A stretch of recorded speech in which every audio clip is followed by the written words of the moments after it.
বাংলা আমার সব প্রিয় বন্ধুদের জানাচ্ছি অনেক অনেক শুভেচ্ছা। আজকে আমি শোনাব তোমাদের একটি হাসির গল্প। কথা না বাড়িয়ে শুরু করি। আমরা সবাই আইনস্টাইনকে চিনি। তিনি একজন শ্রেষ্ঠ বিজ্ঞানী। একদিন তিনি একটি বিশেষ কনফারেন্সে বক্তৃতা দেওয়ার উদ্দেশ্যে গাড়ি নিয়ে যাত্রা করেছেন। মজার ব্যাপার হল ড্রাইভার হ্যারি দেখতে বেশ অনেকটা আইনস্টাইনের মতনই। গাড়ির পেছনের সিটে বসে কিছুটা হতাশাগ্রস্ত আইনস্টাইন ড্রাইভার হ্যারিকে উদ্দেশ্য করে বললেন, জানো, আমার এইসব কনফারেন্সে বক্তৃতা করতে একেবারেই ভালো লাগে না। একই বক্তৃতা প্রতিদিন দিচ্ছি, আমি সত্যিই টায়ার্ড, আর পারছি না। এ কথা শুনে ড্রাইভার হ্যারি বলল, আপনি ঠিকই বলেছেন স্যার, আপনার প্রতিটি বক্তৃতা আমি শুনে থাকি। সত্যি বলতে আপনার বক্তৃতা আমার এখন মুখস্থ আছে। যদি চান তাহলে আমি আপনাকে এখনই শোনাতে পারব।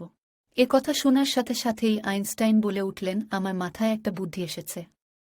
হ্যারি, চলো আমরা আমাদের স্থান পরিবর্তন করি। আজকে তুমি আইনস্টাইন আর আমি হব হ্যারি। তুমি কনফারেন্সে আইনস্টাইন সেজে বক্তৃতা দেবে, আর আমি ড্রাইভার হ্যারি হয়ে অডিয়েন্সে বসে শুনব। হ্যারি আইনস্টাইনের কাপড় পরে কনফারেন্সে তার বক্তব্য দেয়া শুরু করলেন। হঠাৎ অডিয়েন্সে একজন বিজ্ঞানী আইনস্টাইনের বুদ্ধি পরীক্ষার জন্য দাঁড়িয়ে গেলেন এবং চিৎকার করে বললেন, আইনস্টাইন, আমার একটা প্রশ্ন আছে। এই বলে তিনি তার জীবনের সবচেয়ে কঠিন প্রশ্নটি আইনস্টাইনকে করলেন। প্রশ্ন শুনে সকল শ্রোতারা চুপ হয়ে গেল। কনফারেন্স রুমে পিন পড়ার শব্দটিও নেই।